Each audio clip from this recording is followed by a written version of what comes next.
চলুন সকাল সকাল কাজগুলো করে ফেলি। আগে টেবিলটা পরিষ্কার করে ফেলি। কালকে রাত্রিরে অনেকগুলো ছোট আলু সিদ্ধ করেছিলাম, তার মধ্যে বেশ কটা রান্না করেছিলাম, আর 2-4টে ছিল ইঁদুরে পাখি নিয়ে গেছে, 2টো পড়ে আছে। আর বেশ কিছু ভাতও পাতে পড়েছিল, বাচ্চুর পাতে, সেগুলোকে গুড় এবার বাসনগুলো নাবিয়ে নিয়ে এবার টেবিলটা আগেই মুছে ফেলি। টেবিলটা মুছে থাকলে বেশ চাটা খেতে অনেক সুবিধা হয়। যেহেতু কাল আসেনি, বাচ্চাবাবু বলল যে আজকে রান্না করতে হবে না, আমি হোটেলে খেয়ে নেবো, তুমি বেলা করে রান্না করো, নিজের মতো পছন্দ মতো রান্না করো। তাই রান্না আজকে সকাল সকাল চাপ তো চলে এসেছি রান্নাঘরে, বাইরের খানিকটা কাজ শেষ করে। আজকে বাচ্চাবাবু বললো হোটেলেই খেয়ে নেবো, তোমায় রান্না করতে হবে না, ভাবি যেহেতু কাল আসিনি। তো রান্নাটা একেবারে একবারেই করে নেবো, দুবেলাকার জন্যই। এখন সকাল থেকেই বলছি আপনাদের। তো স্নান টান করে সব কাজকর্ম করে, স্নান টান করে পুজো টুজো করে ব্রেকফাস্ট করে তারপর রান্নাটা চাপাবো। গরম গরম খাবো আমি। বাচ্চাবাবু মুড়ি খেয়ে অফিস যাচ্ছে। তো আমার শরীরটা কালকে বেশ ভালো যাচ্ছেও না, কালী পুজোর রাত জাগার পর থেকে। তো তাই জন্যই এই ব্যবস্থা। চলুন, উঠে চা যাচ্ছে। বাচ্চাবাবু জল আর মুড়ি খেয়ে যাচ্ছে, তো না চা এনে দিয়েছি। তো চলুন, বেশ কিছু কাপড় জামা কালকে কাচা হয়নি, বাচ্চুর প্যান্ট জামা আছে, বাবির আছে এবং বেডশিটটা আছে, সেগুলো সব কেচে ওঠা হয়নি। তো এগুলো আজকে ঝপঝপ করে ভিজিয়ে নিই, বাসন কোসন মেজে নিয়ে তারপরে কাচাকুচি বেশ খানিক্ষণ ভিজুক, তারপর কাচাকুচি করে নেব, তারপরে ঘরের কাজ একে একে শুরু করে দেবো।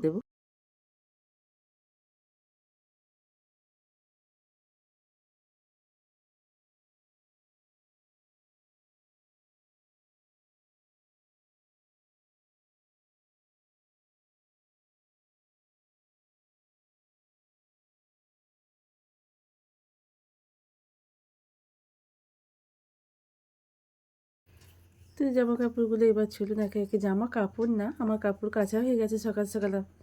তো প্যান্ট জামাগুলো কাচা হয়ে গেল। চলুন এবার বালতিতে সব ভরে টরে নিয়ে এবার শুকোতে দিয়ে দিই। তো একবার মেঘলা করছে, একবার রোদ উঠেছে, দেখা যাক কি হয়। জামা কাপড়গুলো টপ করে শুকিয়ে নিতে পারলে বাঁচি। জানেন তো ওয়েদারের অবস্থা বেশ ভালো না, কখনো মেঘ ভার করে আছে, মুখ ভার করে আছি, কখনো আবার হাসি মুখে রোদ দেখা দিচ্ছেন। সবই তো ওনার ইচ্ছাই চলে না, আমাদের তো হাতে কিছু নেই, ওনার মর্জি ছাড়া কিছুই আমাদের চলার উপায় নেই কিছুতেই। চুন কাচাকুচি হয়ে গেছে, এবার জামা কাপড়গুলো একে একে শুকোতে দিয়ে দিই। ভালোই এবার রোদটা উঠল, যদিও সবই টেরিকটের এবং সিনথেটিক, তো সেই হেতু শুকিয়ে যাবে খুব তাড়াতাড়ি। কটনেরও কিছু আছে। তো যাই হোক, সব কাজকর্ম করে নিয়ে এবার ফুলগুলো একটু তুলে রাখছি। জানেন তো সবসময় স্নান করে ফুল তুলতে গেলে অনেক দেরি হয়ে যায়। ফুলগুলো যদি তুলে রেখে দিতে পারি, অনেকটা কাজ এগোনো থাকে, ঠাকুর ঘরের কাজটা অনেকটাই এগোনো হয়ে থাকে। বাড়ির ওইসব কাজকর্ম ফুল টুল তুলে রেখে দিয়ে একটু ভাবলাম আজকে এঁচোড়ের তরকারি করব, তাই একটু গাছ থেকে এঁচোড় পাড়তে চলে এলাম, ধপাস করে পরে। তো চলুন কেটে ধুয়ে রেখে দিই, তাহলে আটাটা অনেকটা ঝরে যাবে। এঁচোড় এঁচোড় যদি কেটে বেশ খানিকক্ষণ ধরে জলেতে ধুয়ে নেন, হাত দিয়ে দিয়ে দেখবেন আটাটা কোনো মতেই আপনাদের হাতে লাগবে না, অতটা চ্যাটচ্যাটানি ভাবটা থাকবে না। আঠা একবার লেগে গেলে তেল দিলেও ছাড়তে চায় না। কিন্তু আপনি তারা যদি জল দিয়ে ধুয়ে নেন বেশ করে 4 পালা করে 2 পালা করে, আপনাদের দেখবেন অনেক উপকার। আমি অনেকবারই রগড়ে রগড়ে ধুলাম, এমনকি কাটার সময়ও আর একবার ধুয়ে নেব। যেহেতু আমি একা মানুষ, সব দিক সামলাতে হয়, এমনকি এই শরীর নিয়ে। আর পায়ের যা পরিস্থিতি আপনাদের তো বলেছি, ব্যাঙ্গালোরে অপারেশন করতে বলেছিল, কিন্তু সেটা পসিবল হয়নি আমাদের পক্ষে। তো যাই হোক, এই নিয়েই সে ভোর 5টা থেকে, কোনো দিন 4:30, সেই থেকে আসতে ভিজতে এইভাবেই সারাটা দিন। রাত্রি 12টা, কোনো দিন 11:30, কোনো দিনও 11টা, কোনো দিনও বা 10:30, এইভাবেই চলতে থাকে আমার সারা দিন রাত। তো চলুন মশারিটা খুলে ফেলি, এই ঘরের কাজে চলে এসেছি। ঘরের কাজগুলো এবার করে নিই, করে নিয়ে তারপরে স্নান। কয়েকদিন ধরেই দেখছি যে ফ্যানটায় ভীষণই ধুলো পড়েছে। তো একটু আগে ফ্যানটাকে মুছে নিই। জানেন তো ফ্যানের বেডগুলো এত ধুলো পড়েছে, যেন মনে হয় চোখে মুখে ওইখান থেকেই বেশি ধুলো পড়বে। একেই তো বুঝতেই পারছি না, কোথায় চান্স দেওয়া আছে, যত ধুলোও পড়ে তাকিয়ে থাকলে মনে হয় এই বলে ধুলো পড়লো। যাই হোক, ঘর যেমনই হোক, মাটির হোক, কোটার হোক, অ্যাডবেস্টারের হোক, টালির হোক, ঘর তো ঘরই হোক না, নিজের যেখানে বাস করবেন সেটাই নিজের, যে ঘর যারই হোক, সেটাই বলছিলাম। তো চলুন এবার খাটের ব্যাটাম ফ্যাটামগুলো সব মুছে নিই। প্রায় দিনই আমি এটা করে থাকি দেখবেন। তো বাবারে মাথাটা ঠুকে গেল জানলার পাল্লাটায়, ওরে বাপরে। তো যাই হোক চলুন, এইভাবেই চলে আমাদের। অনেক পুড়ে যায়, অনেক লেগে যায়, অনেক ব্যথা লাগে, শুধু নিজেরাই নিজেদের মুখে বলি উফ বাবারে। আমাদের জন্য আমাদের কষ্টে আহা করার মতো দেখবেন খুব কম মানুষই আছে। এইসব কাজগুলো আমাদের ছাড়া কারোরই হয় না। ওই যে মা ঠাকুমারা বলতো না, খুচরো কাজের মজুরো নেই। তাই আমাদের ওয়াইফদের কোনো কাজেরই মূল্য হয় না। শুধু খুচরো কাজ কেন, কোনো বড় কাজেরও মূল্য হয় না, জানেন তো। বাপ এতক্ষণে কাজকর্ম শেষ হলো জানেন।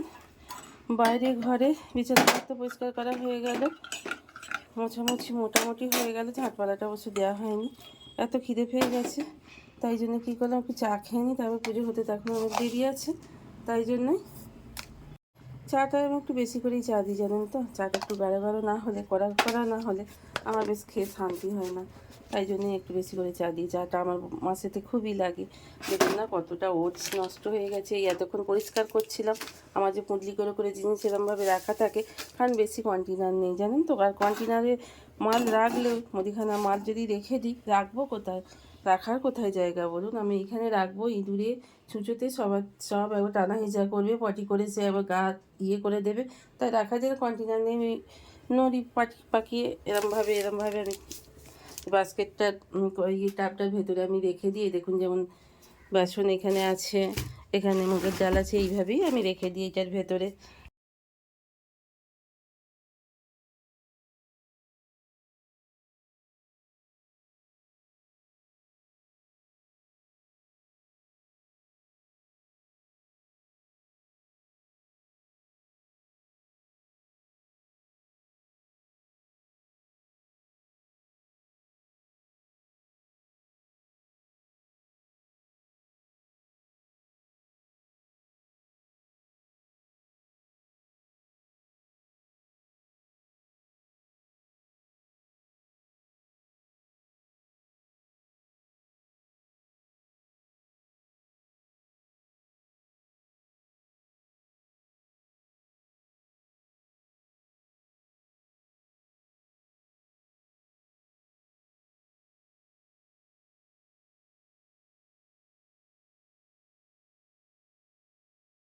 তো চলুন এবার ঝাঁটপালাটা দিয়ে নিই। চাটা খেয়ে নিয়েছি, তো ঝাঁটপালাটা দিয়ে এইবার ভাবছি স্নানটা করে নেব।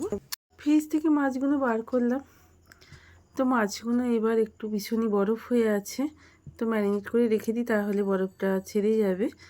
তো চলুন এইবার ভাতটা চাপাবো, তার আগে মাছটা ম্যারিনেট করা থাক, আর বাদ বাকি মাছগুলো ফ্রিজে আবারও রেখে দিয়ে আসি।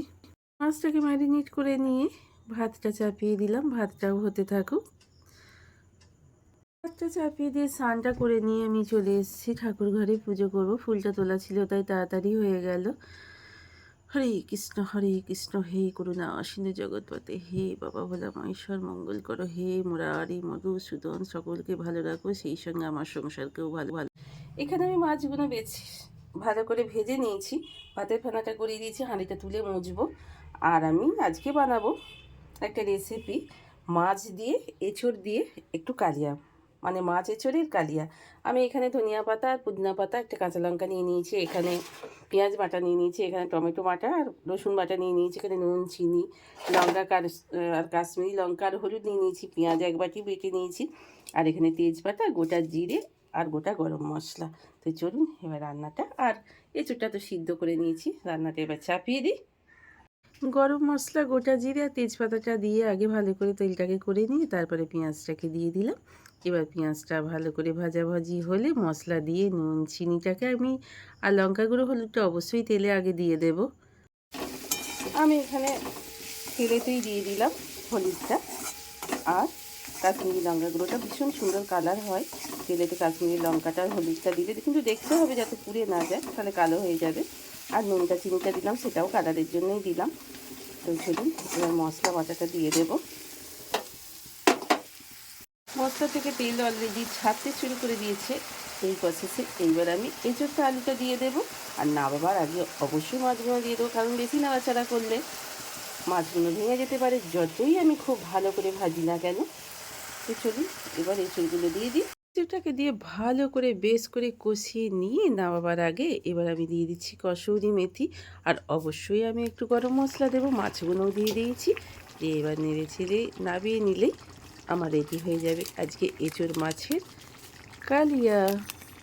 ওরে বাবারে, ঘরে দুয়ারে রোদ এসে গেল গো, দেখেছেন? আজকে কত দিদি যে বললাম না, যেটি না করব সেটি, যে দিকটা না দেখব। এই যে বললাম না, আমাদের এইসব খুচরো কাজের আমাদের কোনো মুজরো হয় না। বড় বড় কাজে, বড় বড় বাইরের কাজের, বড় বড় কাজের সব মুজরো হয়, কিন্তু আমাদের কোনো মুজরো হয় না, জানেন? আমাদের এইভাবেই করে যেতে হয়। না, তোমার চা খাওয়া ভালো নয়, একটুখানি চা দিলাম, হ্যাঁ? আর না, চাটা খেয়ে তারপর চকলেটটা খাবে, কেমন? একটা হামাদি দাও, হাতে করে একটা হামাদি দাও, যেমন দিতে আগে, এমন করে। তুমি সব ভুলে গেছো। আমাদের মামাম কত বড় হয়ে গেছে দেখেছেন? আমার পুরনো বন্ধুরা দেখেছেন তো, ছোট্ট থেকে ওখানে আসছে। তো চলুন, বাসনগুলো মাজা আছে, আর একবার ধোবো, ধুলেই হয়ে যাবে। আজকের মতো ভিডিওটা এইখানেই শেষ করছি বন্ধুরা। ভিডিওটা অনেক বড় হয়ে যাবে, তো আজকের মতো এইখানেই শেষ করলাম। ভালো থাকবেন, সুস্থ থাকবেন, অল টাইম হাসি খুশি থাকবেন, আর সব সময় পরিবারের সঙ্গে সুন্দরভাবে হাসি খুশিভাবে জীবনযাপন করবেন। তো আজকের মতো শেষ করলাম। ভালো থাকবেন।